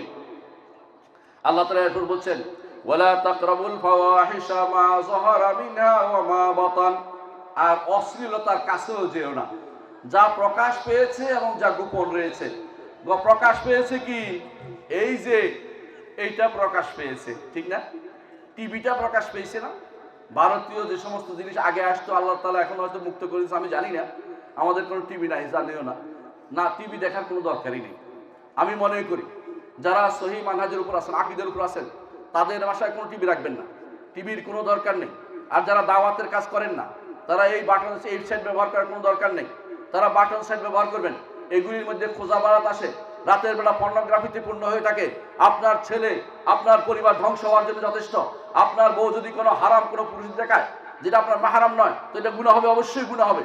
আর আপনার সন্তান যদি কোনো সারা রাত ধরে এগুলি দেখে, সেই সন্তান নষ্ট হবে, কোনো সন্দেহ নেই। আমার কাছে এরকম বহু সন্তান এসে বলেছে যে আমি আর এখন পড়ালেখা করতে পারি না, কেন আমার চোখের সামনে সারাক্ষণ শুধু পর্নোগ্রাফির ছবি আসে, আমি পর্নোগ্রাফি না দেখে থাকতে পারি না, আমি এডিক্টেড হয়ে গেছি, আমি কি করব? কেন করেছে? কারণ আপনার সন্তানকে দয়া করে আদর করে এটা কিনে দিয়েছেন, এটা দিয়ে ধ্বংস হয়ে গেছে সে। এই কাজ আপনি কেন করেন? কারণ আপনি বিভোর হয়ে গেছে দুনিয়া অর্জনে, সন্তানের প্রতি খোঁজ নেন না। আপনার দায়িত্ব হচ্ছে আপনার সন্তানকে দেখা, আপনার স্ত্রীকে দেখা। স্ত্রী বসে বসে কি দেখে এটা দেখা দরকার রয়েছে। এমন কাজ করবেন না যেটা আপনার জন্য গুনাহের কারণ হবে। এই যতদিন এই সেট ছিল না, অতদিন আমাদের জীবন চলে নাই। তাহলে এখন সেটের জন্য পাগল হইতে হবে কেন? দাওয়াতের কাজ না হলে, অথবা দাওয়াতে এই সেট আপনার কোনো দরকার নেই, সেট সন্তানকেও দিবেন না, নিজেও নিবেন না। আপনার কাছে অনুরোধ থাকলো, কারণ এইটা আপনাকে যত রকমের ফাহেসা, অশ্লীলতার দিকে আপনাকে নিয়ে যায়। অশ্লীলতার দিকে আর কিসে নিয়ে যায় জানেন? এমন এমন প্রতিষ্ঠানে পড়ে যেখানে ছেলে মেয়ে একসাথে বসে রয়েছে, তাই না? গল্প করে একসাথে, আবার ছেলে মেয়ের সাথে ওই বাবাও দেখছে, মাও দেখছে, দুইজনে গল্প করতেছে, মহা খুশি, আমার ছেলে মেয়েরা প্রেম করতেছে। নাউজুবিল্লাহ। এই জাতীয় জিনিসও দায়ুস, পিতা মাতা দায়ুস হয়ে গেছে। যখন জানে যে তার সন্তান কারো সাথে এই জাতীয় ডেটিং পেটিং গেছে, ওই ব্যক্তি দায়ুস। আর আমার নবী বলেছেন আদ-দায়ুসু হারামাল্লাহু আলাইহিল জান্নাহ, জান্নাতে আল্লাহ তাআলা তার জন্য হারাম করে দিয়েছেন, কারণ সে দেখে শুনে এই অশ্লীলতাকে প্রচার প্রসার করেছে। অশ্লীলতাকে বেঁচে থাকতে হবে। এরপর আল্লাহ তাআলা বলছেন ওয়ালা তাকতুলুন নাফসাল্লাতী হারামাল্লাহু ইল্লা বিল হক, কোন নফসকে হত্যা করা যাবে না হক ব্যতীত। হক কেমনে হয় জানেন? হক হয় বিচারের পরে। বিচারের পরে বিচারক শুধু হত্যা করতে পারে। এর বাইরে যদি রাষ্ট্রপ্রধানের অনুমতিক্রমে তার নেতৃত্বে কোথাও যুদ্ধ হয়, সেখানে শুধু হত্যা করা যায়। এর বাইরে ইসলাম কখনো কাউকে হত্যা করার অনুমতি দেয় নাই। আজকে আপনারা বিভিন্ন নির্বাচনের জন্য যদি কাউকে হত্যা করেন, আপনি মনে করেন হাসরের মাঠে এই লোক মাথাটা নিয়ে আসবে, কার জন্য কাকে হত্যা করছেন, ওই লোক আপনার সামনে সেদিন কিছু করবে না, সেটা আপনার উপকার করবে না।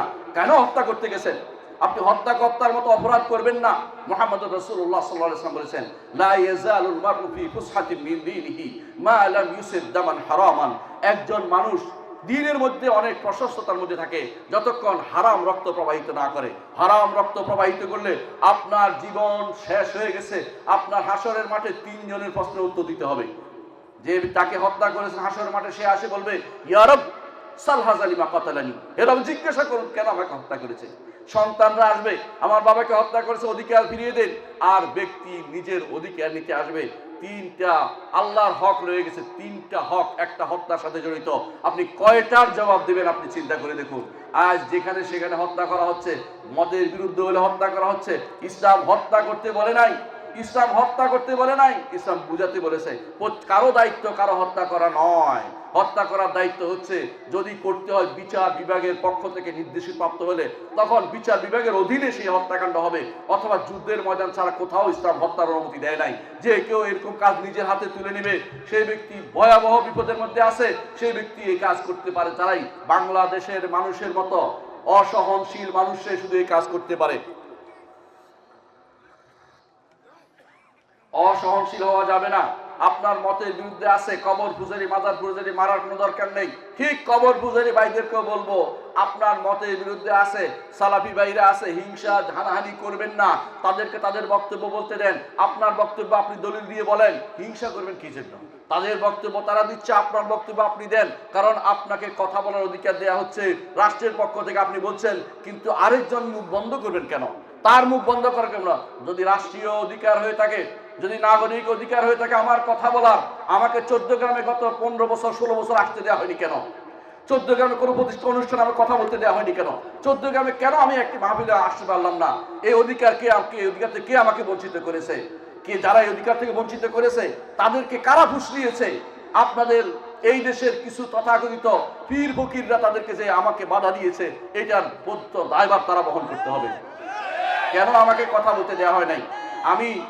আমি 14 গ্রামের পাশের মসজিদে আমি খুতবা দেই। 14 গ্রামে এসে আমি খুতবা দিতে পারি না। সরাসরি 14 গ্রামের এসপি সাহেব ফোন করে বলে যে এমপি সাহেব ফোন করেছে আপনাকে যেন এখানে আসতে না হয়। কেন আমাকে বাধা দিবে? আমি কি চোর?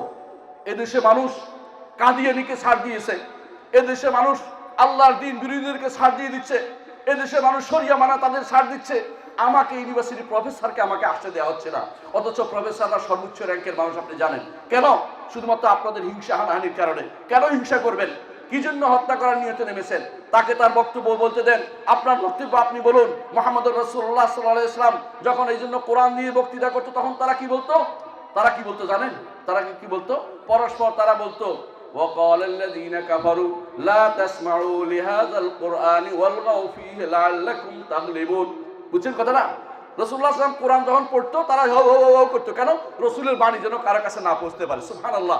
একই জিনিস আমি দেখতে পাচ্ছি এই তথাকথিত পীর ফকিরদের লোকদের অনুসরণের মধ্যে। তারা সবকিছু আমার বক্তব্য শুনতে বাধা দিচ্ছে কেন? আমি তো আল্লাহর কোরআনের কথা বলছি, আমি তো রাসূলের হাদিসের কথা বলছি। নিজের থেকে একটা শব্দ বানিয়ে বলি নাই। এতক্ষণ পর্যন্ত যা বলেছি আপনারা দলিল দিয়ে প্রমাণ করে দেখাবেন ওই কথাটা বানিয়ে বলছে, আমি সেটা বাদ দিয়ে দেবো। কিন্তু কোনো কথা বানিয়ে বলি নাই। আমার বক্তব্য বন্ধ করার অধিকার কারণ নাই। যত ব্যক্তি বন্ধ করবে, যেই ব্যক্তি হোক না কেন, প্রশাসনের হোক বা বিঙ্গমান হোক, সবাই এই বহন করতে হবে গুনার বহন। যে গুনাহ বহন করেছে আল্লাহ তাআলা কোরআনে কারীম বলেছেন যে যারা এটা করবে তাদের পরিণাম কি আল্লাহ তাআলা বলেছেন, ওয়াকালাল্লাযীনা কাফারু লা তাসমাউ লিহাযাল কুরআনি ওয়ালগাউ ফী লাআল্লাকুম তাগলিবুন ফালানুযীকান্নাল্লাযীনা কাফারু আযাবান শাদীদান ওয়ালানাজজিয়ান্নাহুম আসওয়াল্লাযী কানু ইয়ামালুন। এই আমলের কঠিন শাস্তি তাদেরকে বহন করতে হবে। কারণ আমাকে হেদায়েতের পথে বাধা দেওয়া হচ্ছে। আমি কোনো অন্যায় কাজ করিনি, আমি কোরআন এবং সুন্নাহর কথা বলতে আমি পারিনি। আরবের মুশরিকরা মুহাম্মদ রাসূলুল্লাহ সাল্লাল্লাহু আলাইহি ওয়াসাল্লামকে এভাবে বাধা দিত এবং তারা বলতো তারা রসুল বাজারে বাজারে যেতেন আর তারা হই হই হই হল্লোড় করতো, হই হল্লোড় করতো। তিনি সত্য কথা বলতেন, তারা পাথর মারতো। এই অবস্থাতে তিনি যখন বললেন মান ইউইনি উবাল্লিগু কালাম রাব্বি, কে আমাকে আশ্রয় দিবে, আমি আমার রবের কালাম প্রসার করতে চাই, আমি কোরআন এবং হাদিসের কথা বলতে চাই, কেন আপনি এর মধ্যে বাধা দিবেন? এই বাধা দেওয়ার অধিকার আপনাকে কে দিয়েছে? আপনি যদি আপনার মিথ্যা সাপ চালু করতে পারেন, আপনি যদি মিথ্যা কেরামত চালু করতে পারেন, মিথ্যা বানোয়াট ওয়াজ করতে পারেন, সারাদিন বসে বসে বেদাতে ভর্তি আপনি কথা বলতে পারেন, আমার সুন্নাহর কথা বলতে আমাকে বাধা দিবেন কি জন্য? আপনারা যারা বাধা দিবেন আল্লাহর কাছে আল্লাহর কাছে সেদিন আমি বলবো, আপনারা অপেক্ষা করুন, আল্লাহর কাছে বলবো আমাকে বাধা দিয়েছে। দুনিয়ার বুকে আমি যেখানে পাই সেখানে বলবো, এবং যতটুকু আমার ক্ষমতা আছে অ্যাক্সেস করে ছাড়বো। যারা আমার বিরুদ্ধে বাধা দিবেন, মনে করেন না এক মাঘের শীত যায়, 15 বছর গেছে বলে আর যাবে না তা নয়। ইনশাআল্লাহ আল্লাহর রহমতে যারাই ক্ষমতায় আসুক কথা বলে যেতে হবে, এতটুকু আল্লাহ তাআলা আমাদেরকে যোগ্যতা দিয়েছে। সুতরাং আপনি যতই বাড়াবাড়ি করেন না কেন, আপনাদেরকে বলে রাখছি কোনো বাধা শুনবেন না, কাজ করে যাবেন সারা জীবন কাজে। কেউ বাধা দিলে শুনবেন না, কি হয় আমরা দেখবো। আল্লাহ তাআলা সেটা প্রত্যেকের পরিণতি দেখছেন, আলহামদুলিল্লাহ। কার কি কাজ সেটা আল্লাহ তাআলা দেখবেন। কুলিল মালু ফাসায়ারাল্লাহু আমালাকুম ওয়া রাসূলুল মুমিনুন, আল্লাহ তাআলা বলেন আমল করো, তোমরা কাজ করে যাও, আল্লাহ দেখবেন, আল্লাহ দেখবেন তোমাদের আমল। ফাসায়ারাল্লাহু আমালাকুম, এবং সেদিন আপনার আমলনামা আপনি দেখতে পাবেন, মুমিনরা সেদিন দেখতে পাবে। সেদিন যদি ভালো হয় আপনি বলবেন হাউ মুকরাউ কিতাবিয়া ইন্নী যানানতু আন্নী মুলাকিন হিসাবিয়া ফাহুয়া ফি ঈশাতির রাদিয়া। আর যদি খারাপ হয় সে বলবেন ইয়া লাইতানি লাম উতা কিতাবিয়া ওয়া লাম আদরি মা হিসাবিয়া ইয়া লাইতাহা কানাতিল কাদিয়া মা আগনা আন্নী মালিয়া। সুতরাং সাবধান হন, নিজের মন মতো যা ইচ্ছে তা করে বেড়াবেন না, আল্লাহকে ভয় করুন। আপনি এখন বড় বড় যে সমস্ত কাজগুলি করছেন এগুলি শুদ্ধ কিনা আগে চিন্তা ভাবনা করে দেখুন। আমি সবাইকে স্মরণ করে দিতে চাই, আল্লাহর বিধানের বিরুদ্ধে দাঁড়ানোর ক্ষমতা কারো নাই। আপনি হয়তো আজকে হয়তো কোনো কাজে হয়তো জয়লাভ করে বলবেন, তাইতে আপনি জয়লাভ করেন নাই, আপনি হেরে গেছেন। কোরআন এবং সুন্নাহর বিরুদ্ধে দাঁড়ানোর চেষ্টা আপনি করবেন না। সুতরাং যা বলছি, কাউকে হত্যা করার চিন্তা করবেন না। হত্যার দায়িত্ব আল্লাহ তাআলা আপনাকে দেন নাই, শুধুমাত্র রাষ্ট্রপ্রধানকে দিয়েছে। তাই তিনি ব্যতীত কাউকে হত্যা করতে পারেন, তিনিও না হক করলে আল্লাহর কাছে জবাবদিহি করবেন। হকের মাধ্যমে করতে হবে। সত্যি সত্যি লোকটা যদি কোনো হকদার হয়ে থাকে মৃত্যুর, তখন শুধুমাত্র তাকে হত্যা করে বিচারের মাধ্যমে, বিনা বিচারে কাউকে হত্যা করার অনুমতি ইসলাম দেয় নাই। আল্লাহ তাআলা এরপর বলছেন ওয়ালা তাকরাবু মালাল ইয়াতীম, ইয়াতীমের সম্পদ ভক্ষণ করো না, ইল্লা বিল্লাতি আহসান, কাছেও যেও না এতিমের সম্পদের কাছে, উত্তমভাবে যাবে ব্যবসা করার জন্য, তাদেরকে যেন তাদের সম্পদ বুঝিয়ে দিতে পারো, হাত্তা ইয়াবলুগা আশুদ্দা। এরপর আল্লাহ তাআলা বলেছেন আউফুল কাইলা ওয়াল মিজানা বিল কিসতি। এই যে মিজান, পাল্লা, দাড়ি পাল্লা, বেচা কিনা, লেনদেনের ব্যাপারে সাবধান হোক। কাউকে ঠকানোর চিন্তা করবেন না, কাউকে ঠকানোর চিন্তা করবেন না। ঠকানো কেমনে ঠকা জানেন তো? উপরে ভালোটা দেয়, নিচে খারাপটা দেয়। মুহাম্মদ রাসূলুল্লাহ সাল্লাল্লাহু আলাইহি ওয়াসাল্লাম বাজারে গেছেন, বিয়ে হাত ঢুকিয়ে দিয়েছেন ভিতরে, বের করে দেখলেন নিচে ভিজা।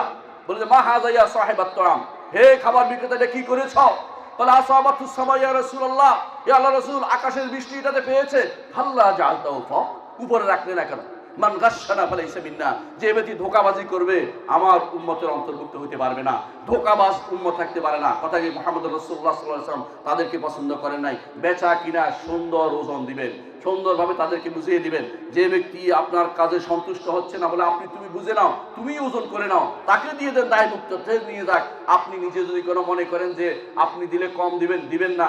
আলেমদের মধ্যে অনেকে সেটা বলেছে যে যদি আপনি মনে করেন যে কোনো কারণে কম দেওয়া হচ্ছে তাহলে বেশি করে দিবেন। কারণ মুহাম্মদ রাসূলুল্লাহ সাল্লাল্লাহু আলাইহি ওয়াসাল্লাম বলেছেন রাহিমাল্লাহু আবদান ইজা বা'a সামহান ওয়া ইজা ইশতারা সামহান ওয়া ইজা ইক্তাদা সামহান। আল্লাহ ওই ব্যক্তির প্রতি রহমত করুন যে ব্যক্তি যখন বেচে তখনও ছাড় দেয়, যখন কিনে তখনও ছাড় দেয়, এখন যখন বিচার ফয়সালা করে তখনও ছাড় দেয়। আমার কথা কি বুঝাতে পারছি? ছাড় দেওয়ার অর্থ বুঝেন? ছাড় দেওয়ার অর্থ হচ্ছে এটা যে একটু বেশি দিলাম, আর যদি কিনে একটু কম দামে বেশি দামে নিলাম। এই চিন্তা যে ব্যক্তি করবে, মুহাম্মদ রাসূলুল্লাহ সাল্লাল্লাহু আলাইহি ওয়াসাল্লামের দোয়া সে ব্যক্তি পাবে। রাসূলুল্লাহ সাল্লাল্লাহু আলাইহি ওয়াসাল্লাম বলেছেন রাহিমাল্লাহু আবদান, আল্লাহ তার উপর রহমত করবেন, আল্লাহ তার উপর রহমত করবেন। এরপর আল্লাহ তাআলা বলেছেন ওয়াইজা কুলতুম ফায়দিলু, কথা বললে ইনসাফ করে কথা বলো। কথা বলছেন? আমার বিরুদ্ধে কুচ্ছাস রটনা করলে ইনসাফ করে কথা বলা হয় না। আমি যা নই তা বলবেন না। আমার নামে মিথ্যাচার ছড়াইলে আল্লাহর কাছে দায়ী হতে হবে আপনাকে। আমি মনে করছেন আজকে হয়তো বেঁচে যাচ্ছেন, হাসরের মাঠে আপনার প্রত্যেকটি আমল নিয়ে আমি ছাড়বো, আমি কাউকে ছাড় দিব না। কারণ আমার আমলের খুব দরকার আছে। আমার নামে যারা মিথ্যাচার করবেন, গীবত করবেন, আমি অবশ্যই হাসরের দিন তাদের সবাই থেকে নেব। আমি কোনো মাফ করছি না কাউকে, মনে রাখার আপনার দরকার। এরপর আল্লাহ তাআলা বলছেন ওয়াবিআহদিল্লাহি আউফু, অঙ্গীকার পূর্ণ করো। অঙ্গীকার পূর্ণ করো। অঙ্গীকার একের সাথে অঙ্গীকার পূর্ণ করবেন। যে অঙ্গীকার করছে আল্লাহর সাথে সেটা পূর্ণ করবেন, মানুষের সাথে অঙ্গীকার পূর্ণ করবেন। আর সব শেষে আল্লাহ তাআলা বলছেন 10 নম্বর, আমি 10টি ওসিয়তের কথা বলেছি এতক্ষণ। 10 নম্বর ওসিয়ত হচ্ছে ওয়া আন্না হাযা সিরাতি মুস্তাকিমান ফাত্তাবিউ ওয়া লা তাত্তাবিউ সুবুলা ফাতাফাররাকা বিকুম আন সাবিলি। 10 নম্বর হচ্ছে খুবই গুরুত্বপূর্ণ। এ হচ্ছে আল্লাহর রাস্তা। এতক্ষণ যা বলেছি এগুলো আল্লাহর রাস্তা, আমি বলি নাই, আমার আল্লাহ বলছেন। এই আয়াতের মধ্যে বলছেন সূরা আনআমের 153 নম্বর আয়াতে আল্লাহ তাআলা বলছেন যে এই হচ্ছে আল্লাহর রাস্তা। ওয়া আন্না হাযা সিরাতি মুস্তাকিমান, এটা সরল সঠিক পথ। ওয়ালা তাত্তাবিউ, এটাকে অনুসরণ করে চলে জান্নাতে যেতে পারবেন। ওয়ালা তাত্তাবিউ সুবুলা, ছোট ছোট যে সমস্ত পকেট গেট বের হয়েছে ওগুলিতে যাবেন না। পকেট গেটগুলি বুঝেন? কেউ বলে আমি দেওয়ানবাগী, কেউ বলে আমি কুতুববাগী, কেউ বলে আমি শাহবাগী, কেউ বলে আমি অমুকবাগী। বাগীর কোনো শেষ নাই। এবং কেউ বলে 22 রশি, 80 রশি, কেউ বলে 17 রশি, কেউ বলে আমি 8 রশি। দুনিয়ার যত এগুলি আল্লাহর দ্বীনের মধ্যে নাই। একমাত্র সরল সোজা পথ হচ্ছে কোরআন এবং সুন্নাহ। কোরআন এবং সুন্নাহর বাইরে কোনো পেশ দিয়ে গেলে আপনি পথ হারিয়ে ফেলবেন। আল্লাহ তাআলা বলছেন কোরআনে কারীমে সূরা আল আনআমের 153 নম্বর আয়াতটা ভালো করে পড়ুন। এতক্ষণ যা বলেছে হারাম পরিত্যাগ করার জন্য, সব শেষে বলছে যে মানহাজটা পরিষ্কার করার জন্য। কোন পথে চলবেন? পথটা হচ্ছে একমাত্র আল্লাহর পথে আপনাকে চলতে হবে। ডানে বামে চলবেন, আপনি পথভ্রষ্ট হয়ে যাবেন। প্রতিটি রাস্তার মধ্যে একটা শয়তান বসে আছে। আমি বলি নাই, সাইয়্যিদুল খালক মুহাম্মদুর রাসূলুল্লাহ সাল্লাল্লাহু আলাইহি ওয়াসাল্লাম বলেছেন, বান্দা যখন আল্লাহর পথে রওনা হয়, প্রতিটি পদে পদে একজন আসে। একজন বলে আসো আমি তোমাকে কাদেরিয়া তরিকা শিক্ষা দিব, একজন আসো আমি তোমাকে চিশতিয়া শিক্ষা দিব, একজন আসো আমি তোমাকে দেওয়ানবাগী শিক্ষা দিব। এভাবে বলতে বলতে সরর দিয়ে দুনিয়ার তরিকার অভাব নাই। এই কুফরি তরিকাগুলোতে আপনি যদি ঢুকে পড়েন, আপনি আর ঈমানের স্বাদ পাবেন না, ঈমানের পথে থাকতে পারবেন না। এই সমস্ত কোনো তরিকায় ঢুকা যাবে না। একটাই তরিকা, আল্লাহর পথ একটাই, সেটা জান্নাত পর্যন্ত চলে যাবে। আল্লাহর কাছে আপনাদের জন্য দোয়া করি, আপনারা যেন এই সঠিক তরিকায় থাকতে পারেন, যেই তরিকায় ছিলেন মুহাম্মদুর রাসূলুল্লাহ সাল্লাল্লাহু আলাইহি ওয়াসাল্লাম, যেই তরিকায় ছিলেন সাহাবায়ে কিরাম রিদওয়ানুল্লাহি আলাইহিম আজমাইন, এবং যেই তরিকায় ছিলেন আবু হানিফা, মালিক, শাফিঈ, আহমদ রাদিয়াল্লাহু আনহু আজমাইন রাহিমাহুমুল্লাহু জামিআন। এরা যেই তরিকা ছিল, সেই তরিকা ব্যতীত অন্য কোন তরিকায় আমি যদি যাই, আপনি পথভ্রষ্ট হয়ে যাবেন। এটা বলতে পারেন কেন বলছি? আমার নবী মুহাম্মদুর রাসূলুল্লাহ সাল্লাল্লাহু আলাইহি ওয়াসাল্লাম বলেছেন, তিনি দুনিয়ার থেকে যাওয়ার আগে বলে দিয়েছেন, ওয়া ইন্নাহু মান ইয়াইশ মিনকুম ফাসায়ারা ইখতিলাফান কাসীরা। তোমাদের মধ্যে যারা জীবিত থাকবে অনেক মতভেদ দেখতে পাবে। রাসূল বলছেন অনেক মতভেদ দেখতে পাবে। মতভেদ তো এখন নাই, না আছে না নাই? কত মতভেদ। মুসলিমদের সমস্যা কোন জায়গায়? মতভেদ। কেন? আল্লাহ এবং রাসূলের জায়গায় এক হয় নাই। তাহলে বিভিন্ন বিষয় এক হয়, তারা বিভিন্ন বিষয় এক হয়, কিন্তু আল্লাহ এবং রাসূলের বাণী যাতে একসাথে হয় না। তারা একসাথে কি জন্য? কেউ আপনারা দেখেছেন কেউ মোমবাতি জ্বালানোর জন্য এক হয়েছে, কেউ বিশাল পতাকা নিয়ে এক হয়ে গেছে, বুঝছেন তো? কেউ হয়তো বলবে যে দাড়ি টুপি দিয়ে এক হয়ে যায়, কেউ বলবে যে পশ্চিম মুখে ঘুরে সালাত আদায় করে কিনা এক হয়ে গেছে। না, এইগুলি এক হইতে আল্লাহ এবং তার রাসূল শিক্ষা দেন নাই। এক হওয়ার জায়গা হচ্ছে কোরআন এবং সুন্নাহ, এক হওয়ার জায়গা হচ্ছে তাওহীদ এবং সুন্নাহ, এক হওয়ার জায়গা হচ্ছে তাওহীদ এবং সুন্নাহ। মনে রাখতে হবে এটা। অন্য কোনো জায়গায় এক হওয়ার কথা বলা হয় নাই। সবাই যদি পথভ্রষ্টতা এক হয়, তাহলে ঐক্যের কোনো মূল্য নাই। সবাই যদি শিরকি জায়গাতে এক হয়, ঐক্যের কোনো মূল্য নাই। বেদাতি জায়গাতে এক হলে কোনো মূল্য নাই। বেদাত পরিত্যাগ করে সুন্নাহর উপরে ঐক্য হতে হবে, এবং শিরিক পরিত্যাগ করে তাওহীদের উপরে ঐক্য হতে হবে। ওয়া আন্না হাযা সিরাতি মুস্তাকিমান ওয়ালা ফালা তাত্তাবিউ সুবুলা ফাতাফাররাকা বিকুম আন সাবিলি। আল্লাহর রাস্তা বাদ দিয়ে অন্য যে কোনো পথে চলো, তুমি পথভ্রষ্ট হবেই হবে। ফাতাফাররাকা বিকুম আন সাবিলি। রাসূলুল্লাহ সাল্লাল্লাহু আলাইহি ওয়াসাল্লাম বলেছেন, আমার উম্মত 72 ভাগে 73 ভাগে বিভক্ত হবে। 72 ভাগ জাহান্নামে যাবে, একবার শুধু জান্নাতে যাবে। একবার সম্পর্কে জিজ্ঞাসা করা হয়েছে, মান হুম ইয়া রাসূলুল্লাহ, এরা কারা? রাসূলুল্লাহ সাল্লাল্লাহু আলাইহি ওয়াসাল্লাম বলেছেন, মা আনা আলাইহি ওয়া আসহাবি, যার উপর আমি আছি এবং আমার সাহাবীরা আছে। দেখছেন তো কোনটা? রাসূলুল্লাহ সাল্লাল্লাহু আলাইহি ওয়াসাল্লাম সাহাবীরা কাদেরিয়া তরিকার লোক ছিল ভাই, বলেন? চিশতিয়া, মুজাদ্দিদিয়া, নকশবন্দিয়া, খাতমিয়া, আরো কত নাম তো বের হয়েছে, তার হিসাবটা মুখস্থ নেই আমার কাছে। এলাকা ভিত্তিক তো আরো কত তরিকা আছে, হ্যাঁ, আরো কত লোক আছে। দরবারের তো শেষ নাই। সরের মধ্যে সব দরগারগুলি, হ্যাঁ, যত দরবার সব সরের মধ্যে। এটা চর ওমা, এটা চর, এটা সরের মধ্যে সব দরবারগুলি। আবার কোন দেখি দরবারগুলি কোথায় জানেন? আল্লাহ সুবহানাল্লাহ, আজকে আসার সময় দেখলাম আসার সময় দেখছি এক জায়গায় লেখা আছে ইয়ারউদ্দিন খলিফার দরবার শরীফ। ইয়ারউদ্দিন খলিফার দান বাক্স দেখছেন কোনোদিন? মাঠে মাঠে, হোটেলে হোটেলে, রেল লাইনে ইয়ারউদ্দিন খলিফার দরবার একটা দান বাক্স একটা আছে। আচ্ছা, দান বাক্সে যদি একটা টাকা দেয় আপনার ইমান কিন্তু শেষ, ইমান শেষ, কাফের হয়ে গেছেন আপনি। দান বাক্স অর্থ হলো এটা খুশি করার জন্য দিচ্ছেন, এটা তো আল্লাহকে খুশি করে দেওয়া দরকার ছিল। কবরওয়ালা কি টাকা খায়? কবরওয়ালা টাকার কি দরকার? কবরওয়ালা আপনি কি দিবেন? কবরওয়ালাকে টাকা দেয়া, ওই বাক্সওয়ালাকে টাকা দেয়া, ওই বাক্সতে টাকা দেয়া আপনার জন্য শিরকে কিনার বাইরে হলো কিছু নয়।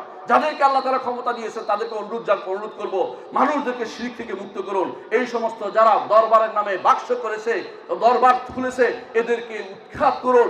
আল্লাহর কাছে ভালো পাবেন, দুনিয়ার কারোর কাছে ভালো পাওয়ার দরকার নেই। এদেরকে সাবধান করুন, এদেরকে আপনি প্রতিহত করুন।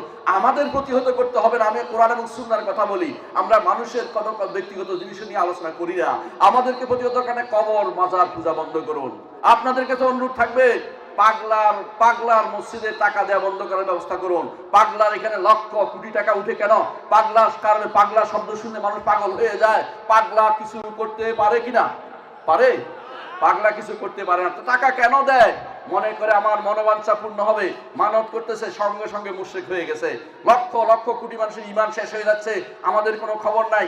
আমাদের 14 গ্রামের সামসিরি আছে, এখানে 1 টাকা দিলে ঈমান শেষ হয়ে যাবে। শাহসাব মসজিদ কাছে, আপনার একদম কাছে। শাহসাব মসজিদে যদি কোনো মসজিদের উন্নয়নে টাকা দেয় এটা আলাদা কথা, কিন্তু শাহসাব মসজিদে টাকা দিলে আমার উদ্দেশ্য পূর্ণ হবে। পরীক্ষা করে দেখছি এই জাতীয় চিন্তা করলে কাফের হয়ে যাবে। কারণ হচ্ছে মসজিদে আপনার কোনো উপকার করবে না। শাহ সাহেবের নাম শোনার কারণে আপনি দিচ্ছেন, তাহলে আমাদের মসজিদে দেন না কেন? শাহ সাহেবের কারণে আপনি দিচ্ছেন, ওই শাহ সাহেবের কারণে কোথাও দেয়া যাবে না। শাহ সাহেব আপনার কিছু করবে না, শাহ সাহেবের কারণে আপনার উদ্দেশ্য পূর্ণ হবে না। কেউ যদি মনে করেন শাহ সাহেব দিকে টাকাইয়া আল্লাহ দিবে, তবে ব্যক্তি ভয়াবহ মিথ্যার ভিতরে লিপ্ত আছেন।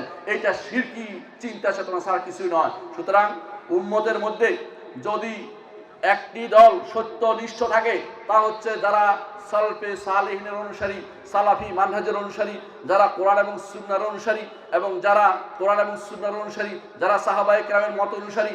তারা আগে ছিল ইমাম আবু হানিফা, মালিক, শাফি, আহমদ। তারা সাহাবায়ে কেরামের পদাঙ্ক অনুসরণ করতেন, নবীর পথ চলতেন, এবং কি পরবর্তীতে বুখারী, মুসলিম, আবু দাউদ, তিরমিজি, নাসাঈ সহ যত মুহাদ্দিস ছিলেন সবাই রাসূলুল্লাহ সাল্লাল্লাহু আলাইহি ওয়াসাল্লাম সাহাবায়ে কেরামের পদাঙ্ক অনুসরণ করেছেন।